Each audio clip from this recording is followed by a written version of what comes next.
I'm really excited about our speakers today, Pat Scull and Raymond Burns.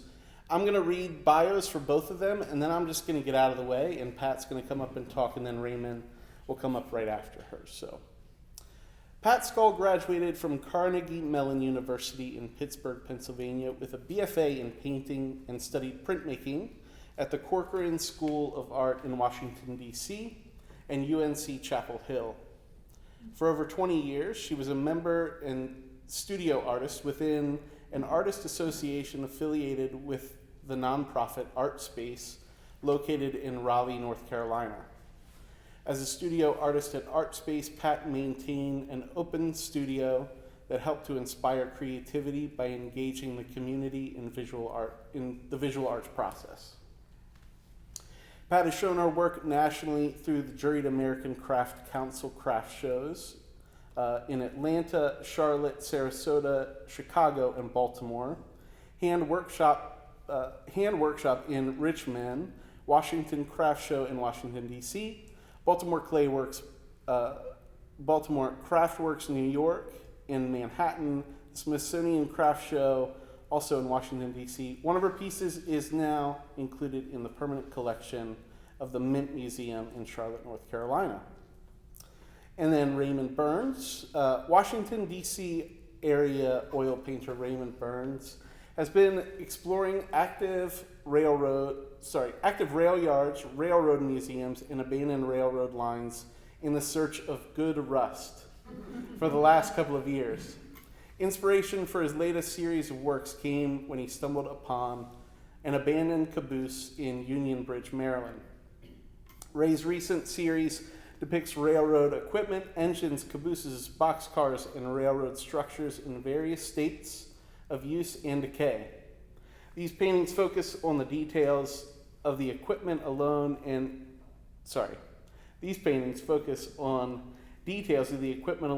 in the context of their environments. To the casual viewer, the display of utilitarian machines may seem unattractive. Ray hopes to elevate the subject matter to allow the viewer to an opportunity to explore the arrangement of shapes, colors, light, and textures to ultimately discover the beauty and character that exists within them.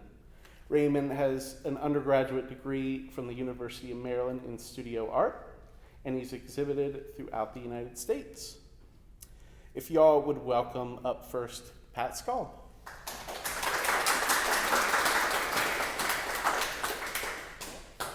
Well, thank you everybody for coming, and also thank you to the Delaplaine for inviting me to show my work. I'll start with the first. This is upstairs, and it's paintings and also my ceramic sculptures, and I'll talk a little bit more about each one as we go on through the slides. This is usually how I start a piece. I make a little sketch. I have little sketchbooks that I carry with me everywhere. So on the left side there, right side, the other left. Anyway, there's the drawing, and then I translate that into the clay piece. And this is before it's fired. I've just been working on it, and I use hand building, and also I use the wheel for attachments onto the pieces. So this is the first stage of one of my ceramic pieces. And that's the piece finished after it's glazed. And I attach found pieces of wire and different things that I find from thrift shops, and I go around and look for interesting shapes and things that would add to the ceramic.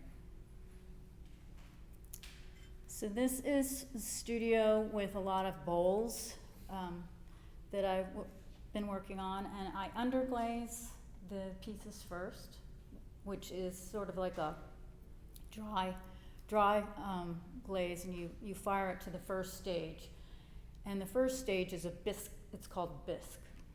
And after that, you can paint on top of those underglazes And this is what it looks like when I'm glazing. All the glazes are not the colors that they're going to turn out to be. They're, so you have to think in your head what the colors are. So what I do is I make little test tiles of all the glazes and I line them up so that when I'm putting the glazes on the piece, I can picture what it's going to look like when it's finished. So here's another bowl finished and then the glazed work. So you can see it really does look a lot different. So this is my studio now. It's up in the attic of, we bought a house here in downtown Frederick. We were living in Chapel Hill and Raleigh for about 30 years and we retired up here. Well, my husband retired. And so this is my studio up in the attic and it has like 2 big windows that I look out over Frederick, so it's really nice. This is the kiln room, which is not in the attic, it's downstairs, so I have to walk down. So that's been challenging, but good exercise. This is my old studio, and these are some sculptures that I was making for another series about women artists. And so I had more room in that studio, but I love the new studio just as well. So here's a couple of the sculptures that I finished, and this is a ceramics sculpture I found at an old light fixture, and I put it together with the body of the clay. And I was thinking about, everybody was talking about Apollo, and I was thinking about Apollo and put in the wires at the bottom to make it look sort of space, like a spaceship. This is another sculpture. One of my friends, I told her I wanted to do a sculpture about Frida Kahlo because she's one of my favorites. And so she dressed up, she has eyebrows like a unibrow, like Frida Kahlo. Everyone was always talking about her eyebrows, Frida Kahlo. So I asked her to dress up for me and model for me. So I did a painting of her sort of split with Frida, and I also did this sculpture. And it's an old table that I took and cut and used the legs, and I used found objects with it. So I used painting and clay and then the found objects.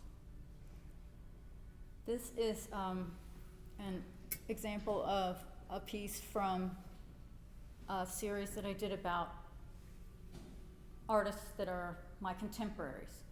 And this person worked with glass. So I did her head. She had real curly hair, so I made these curlicues in the top.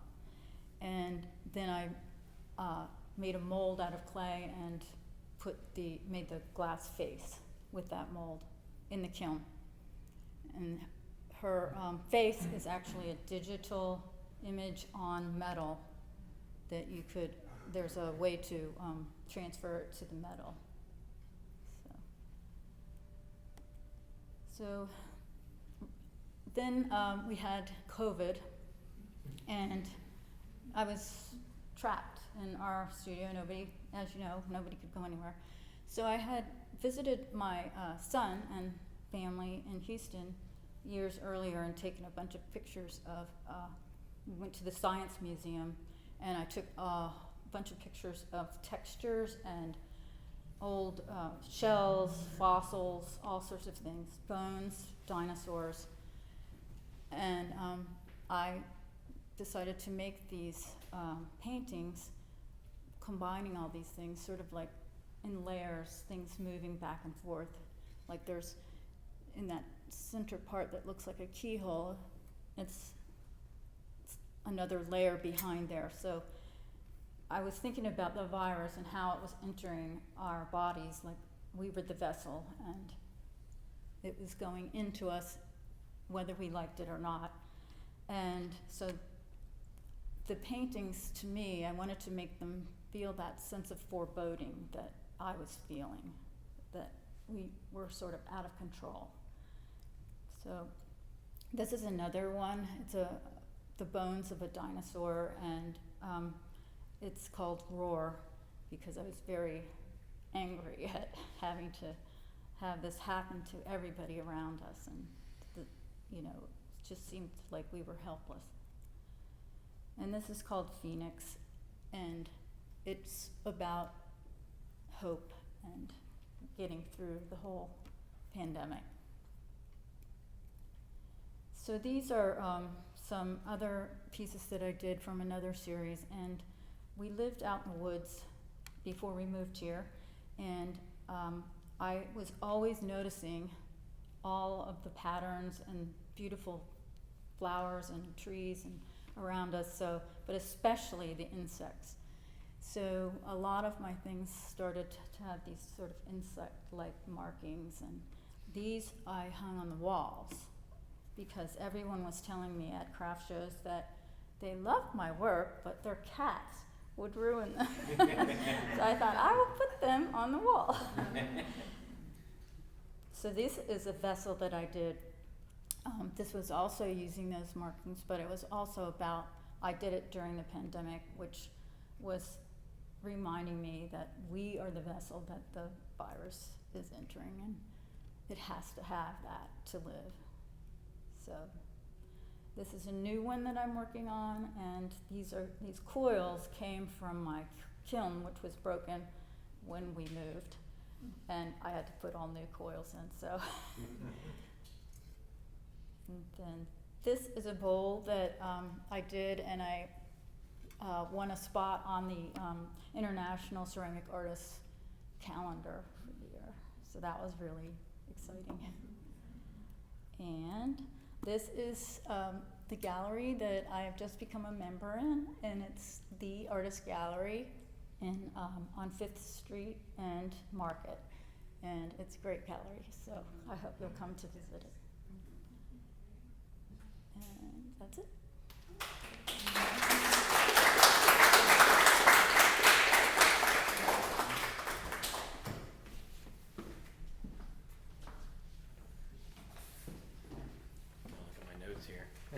Hey everybody, thanks for coming. I'm Ray, and I hope you got to see my show next door in the side gallery. I want to start off just by giving you some background on me. I majored in studio art, like Corey said, at Maryland, and around my junior year I started realizing that, I better get a job, because none of my paintings, abstract paintings of lightning bolts were flying off the walls, so I thought I'd better do something. So I started taking drafting classes and ended up working for engineering firms for the last 40 years. So, so even during all this time I've been working, I've been painting a lot, and been a member of the Washington Society of Landscape Painters, and there's 40 members throughout Maryland, DC, and Virginia. We get together every month, and we paint outdoors at a specified location, and we have critiques and enjoy each other's company, and it's always a good time. And so I've been involved in that, and I've also been selected to paint in plein air events like the easels in Frederick that we used to have here, and paint Annapolis. So although I've been painting landscapes and architectural subjects since college, it was only in the last 3 years that I started to develop my series of trains. And since then, I've had a couple of solo shows, and most recently been included in some national shows like the National Oil and Acrylic Painters Society Spring Exhibition, and then opening next week at the Principal Gallery in Alexandria. That same society is hosting the Best of America exhibit, where one of my paintings was selected. So if you're in Alexandria, Virginia next week, go check it out. It should be pretty neat. So why trains? If I've been painting landscapes all this time, I just, just kind of stumbled upon it. I was out looking for something to paint on location, and I came across this old railroad station up in Carroll County at Union Bridge. And I noticed this caboose and a boxcar on the side, in the tracks next to the station. And I got out of my car, went looking around, and I thought, oh, this is pretty cool. And I had all my paints and canvases in the back and my easel and everything I was ready to paint. But then I thought, it's probably not a good idea to set up my easel right along the tracks. And so I took a bunch of pictures. And so ever since then, I kind of use photographs a lot to develop an idea for how I want to compose a painting. And so I got back home, I looked through my photographs, and something really jumped out at me about these photographs. So what really caught my eye this time was this shadow of the grab iron. You see, it's like an S curve coming down, and just kind of, oh, that's just so interesting. I was kind of blown away. I mean, it might not be something fantastic to just the casual viewer, but that kind of got my interest in looking at the surfaces of the box cars, the freight cars, and all that kind of stuff. And there's something about the character of this first painting in this series that kind of got me going. And I realized that I could explore this some more. So then I started looking around for trains and other subjects like that. Something that has a little bit of character, some good rust is what I was really looking for. And so I've kind of developed that along the way. So now I'm constantly looking out for subject matter regarding trains, the decay of the engines and all the buildings and things surrounding the railroad.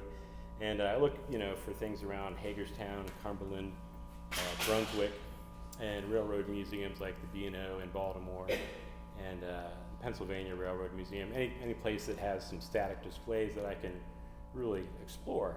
And so that's what I've been doing. So generally what I'm looking for when I go out to look for subject matter is something that has a time-worn sense of character, something that's been out in the elements for a while. It's not being used anymore, or just kind of catches my eye. This can be pretty random, and most of the time things that catch my eye are pretty random. I mean, I can take hundreds of photographs, and then at the end of the day I'll come home and look at them all, and if something jumps out at me, I think, oh yeah, this could be something I could really paint. I mean, otherwise it could be a good photograph, but that's not really what I'm after. More like, this could be a painting. And so I kind of explore it more, and then I'll cull out the painting or the photographs and find ones that really stand out like that. And what I can do is combine like several, or crop them here and there, and just kind of combine them as I need to make a dynamic composition, or focus on specific details or something like that. And then usually I'll pick photos that I'll use, like 4 or 5 for the final painting, that have elements of things I want to portray in the painting. Could be the play of light across the surface, or it could be just the rust, or just the set of wheels or something like that really get me going. So anyway, now that I've got some reference photos, let's say for a large painting, I'll print out one of the photos on a smaller piece of paper, and then if I want to make a big painting, I'll draw a grid on that photograph, and then I have a kind of an example here. This is one where I draw the grid, and my process is that, okay, I got my photograph, I got my grid, and then I'll prepare a canvas. It's like 2 or 3 times the size of this, but I'll draw that same grid on the canvas after I've toned it with a burnt sienna, yellow ochre, warm color in the background. And then from there I'll draw a grid similar to this on that, and then I'll start sketching. I'll sketch on the big shapes of the object, following how it fits inside the grid. So for example, I could draw a sign here, this big shape, and then the front of the grill here, and then I'll go from there.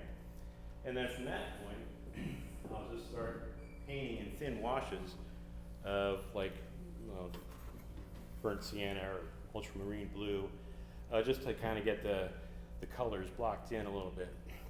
And this is a real thin wash of turpentine and paint. And then after that, I'll focus more on the color, the local color of, what part of the object is this color or that color. And then I'll kind of compare the big shapes and see how they fit within the context of the grid, and see if it looks like it's starting to come together a little bit. And the colors are kind of playing off each other. Like I'll set the tones, like the brightest white and the darkest dark. I'll establish those as I'm doing this part of the process. And that kind of gives me an idea what the tones will be like for the rest of the painting. And I can adjust them as I'm going with large swaths of color throughout the painting. And then the next phase is going through the details. And then I'll mix my paint with turpentine, Damar varnish, and stand oil. And what this does, it makes the paint more fluid so that I can focus in on the details. It just flows off the brush real easily, and I can focus on the details. And with this mixture, it really enriches the color, makes the darks deeper and more vibrant, and then the lighter colors, it really seem to pop out more. So that's what I'm shooting for. And at this point in the game, I'm just, focusing on the painting. I've kind of put the reference photos aside, and I'm trying to make the whole painting come together as a cohesive unit. And that's what I'm really looking for. It's like, once I get into that stage, it's like, oh yeah, I'm almost there, out to the finish line, and it's when the painting really starts to come alive. And that's my favorite part of the painting process. And I feel like that's putting the final pieces of the puzzle together. So that's really satisfying. And I know, I could be a slave to the details, and I think, but that's what really draws me to this process. I mean, it's not going to be something slapdash where I'll get it done in 10 minutes. No, it takes a couple months to complete one of these, but I feel a real sense of satisfaction once it's done, as long as all the colors and everything and the relationships of those colors work well together. So that's what I'm shooting for. So my goal is not to create a painting to look like a photograph.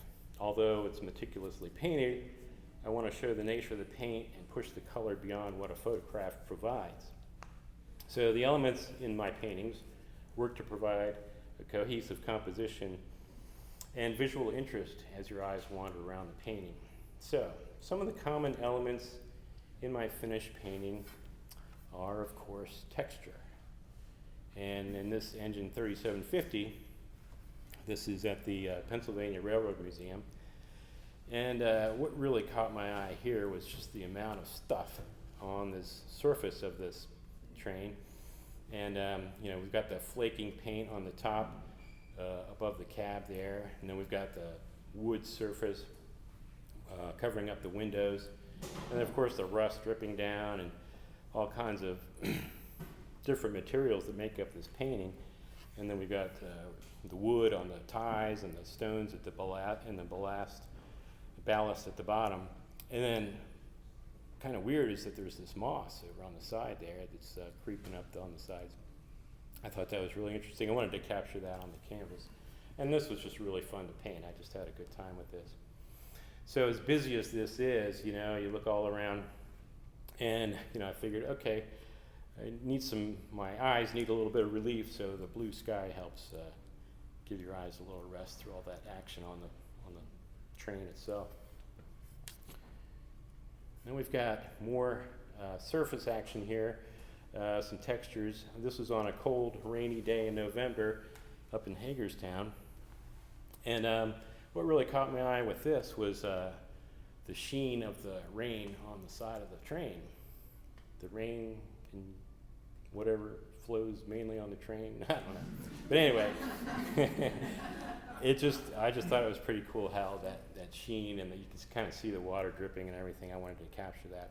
And then of course there's the cloudy day, the dense cold air. It just kind of added to the whole feeling of the painting. The other thing about this painting is that I feel like the engine was just big and powerful, and it feels like it wants to burst forth from the restraint of the canvas. So, or constraint. So, but anyway, I was real happy with how this turned out. Of course, this isn't in the show, but just an example of some of the surface textures and everything I'm shooting for. And then here's one from the B&O Railroad Museum up in Baltimore, and this, I just love the rust on this, how it's displayed and just dripping down, and it's seen better days for sure. And I imagine there's probably a hole in that roof now, but this is one of the things that I really enjoyed, just showing the age and the decay of these big, huge vehicles. And another part of this is the glass with the bare trees reflecting in the windows. I think that was something that really said, oh man, I better paint this, The other thing about this is the light. There's bright blue sky, you can see the effects of light on it, and then the shadows cast by the main part of the cab there. And those are things I look for too a lot. See the next one. Another element in my paintings is repetitive shapes. And of course this has plenty of those circular elements, and you can see them all in different parts of the painting, and it kind of forces your eye all around the painting and looking at these different shapes, and that's kind of what I'm after. And then this is a pretty large painting, and it just feels like there's a weight to it and a real solidity to it. And part of that is the composition, where the wheels at the bottom form a triangle with the smokestack at the top, just to give it that anchor right almost in the middle of the canvas. So that's a lot of repetitive shapes there. One thing I like to do as I'm painting is add my own artistic license to it, as far as the trees weren't there in the background, and some of the other elements I took out, and I just kind of simplified it a little bit because there's so much action in the front. So that's one of the larger paintings I've got going on. The other thing I look for is symmetry, and of course by their very design, they're symmetrical. And here of course we see repeating shapes again with the circles, with the headlight, and then the multiple circular elements in the middle there on the face of the train. And then here I simplified the background just because there's so much action there in the front, and it seemed to come together pretty well. And then we got size and weight. Now with this one, you can definitely get the sense of size as you're looking up at this object. You know it's much bigger than you, and you're, oh, okay, that's pretty big. And so my wife says this is a really happy train because there's no rust or anything. She says, oh, paint more happy trains. Those rusty ones look so sad. So, well, here's one of them. I've got a few more that are pretty happy, but for the most part, most of my stuff is pretty sad.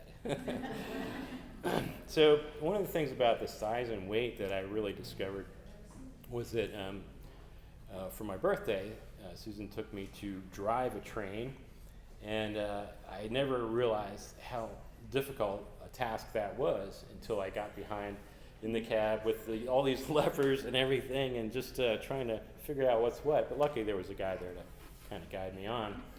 But I really felt the sense of the power of this engine, and it wasn't pulling anything, it was just the engine itself. But the incredible power and the heaviness and the size of it to get this thing moving with all these different levers and everything, it kind of gave me a better understanding of, how these things work. And I was just really impressed, and it helps me understand, okay, yeah, this is big and this moves, and I've got to be careful driving this thing. But it was a really fun experience, and it helped me appreciate what goes into these machines and everything. So that's it for me. If anybody has any questions, feel free to yell out, whatever. Thanks. Yes.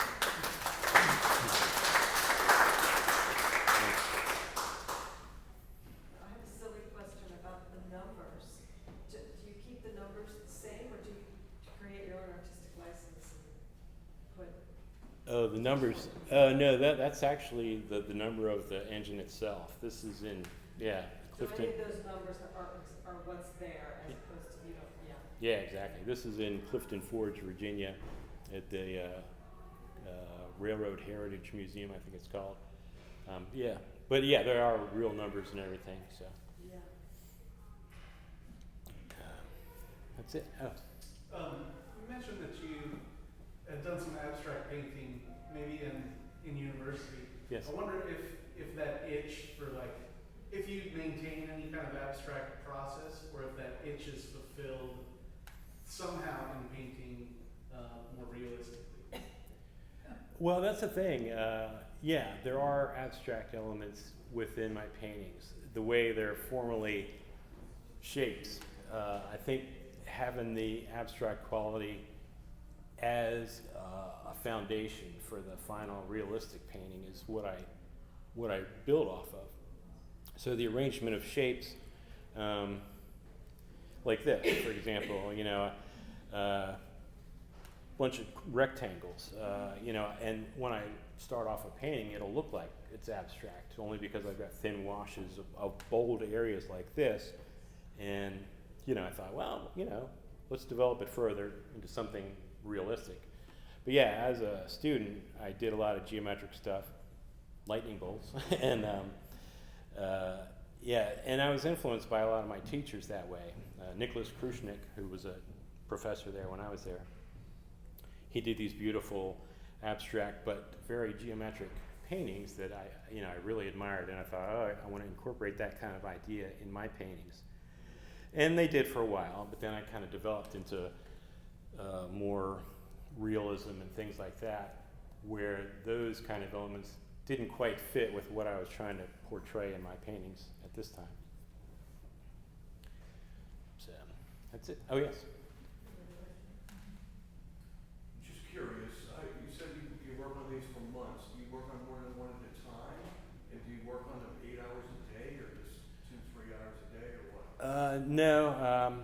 Let's see. I work on them one at a time, but I have like several ready to go. Like I'm ready to start with ideas. And you know, since I'm still working full time in the engineering field, I'll come home and after dinner I'll paint for 3 hours at a time. Weekends I'll paint maybe 4 or 5 hours every day. So yeah, it does take months to finish them, but I'm wondering if you know, when I retire I'll get more done. So yeah. Is the piece in Alexandria a part of the series, or? Yes, it is part of this series. Actually, it's similar to this. It's much bigger, and the tones are much different. It's a much warmer painting.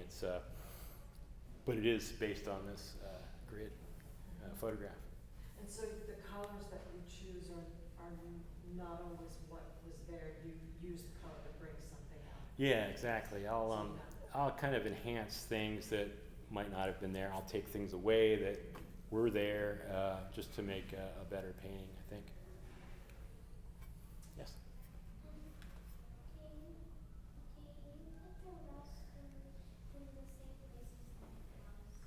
Do you change the rust? Oh yeah, sometimes I'll enhance the rust. Sometimes I'll reduce the amount of rust. Like this one, for example, had a big spot of rust here, and it was kind of going down the sides. You couldn't really see the numbers, and I just didn't paint that. I felt like leaving it the way I've got it seemed to work a little better. It wouldn't be too distracting without the rust there. So. Do you ever put the rust in a place where it isn't? Like do you add rust to a spot where it really isn't? Yeah, there are places where I feel like it could use some more rust. And usually that's like along seams of doors and things like that, or like up in here, that's kind of imaginary, but yeah, there's a lot of places where I'll add rust where I think it needs it. Like the Happy Train could use a lot of rust, I tell you. Yeah, oh, there we go. Here we go, right there. Yeah, I could see some rust on that. Yes? You said you thinned your paint out with turpentine and what else? When I'm starting, it's just the turpentine. Yeah. Oh, just the turpentine. Yeah, to get a thin wash. But then after I go farther into it where I'm doing the details, I'll still have a little less turpentine, but Damar varnish and stand oil to give it that flow. Yeah.